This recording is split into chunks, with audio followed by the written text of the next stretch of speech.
વડોદરામાં પ્રેમ સંબંધોનો કરુણ અંત આવ્યો, જેમાં યુવતીએ તેના મંગેતરની કરી હત્યા. નમસ્કાર મિત્રો, હું વિપુલ પટેલ, શિક્ષાપત્રી સંદેશ ન્યૂઝ સત્યની સાથે.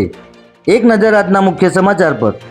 વડોદરામાં પ્રેમ સંબંધનો કરુણ અંત આવ્યો હોવાની ઘટના સામે આવી છે, જેમાં યુવતીએ તેના જ મંગેતરની દુપટ્ટાથી ગળું દબાવીને હત્યા કરવાનો બનાવ સામે આવતા ચકચાર મચી જવા પામી છે.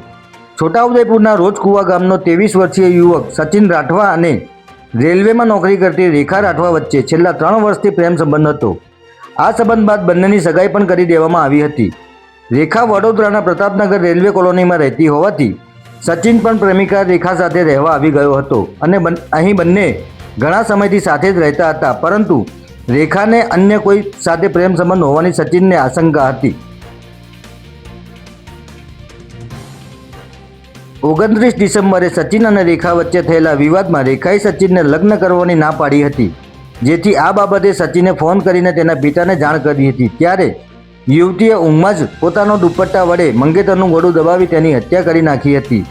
જે બાદ જાણે તેને કંઈ કર્યું ન હોય તેમ સચિન ઊંઘમાંથી ઉઠતો ન હોવાની વાત બધાને કરી હતી. બાદમાં સચિનને તાત્કાલિક સયાજી હોસ્પિટલ ખસેડવામાં આવ્યો હતો, જ્યાં હાજર તબીબે તેને મૃત જાહેર કર્યો હતો. સચિનનો પોસ્ટમોર્ટમ રિપોર્ટ આવતા તેના ગળાના ભાગે નિશાન જોવા મળ્યા હતા, જેથી પોલીસને શંકા જતા પોલીસે આ કેસમાં ઉલટ તપાસ હાથ ધરી તેની પ્રેમિકા રેખા રાઠવાની ધરપકડ કરીને વધુ કાર્યવાહી હાથ ધરી છે. જય હિન્દ, જય ભારત.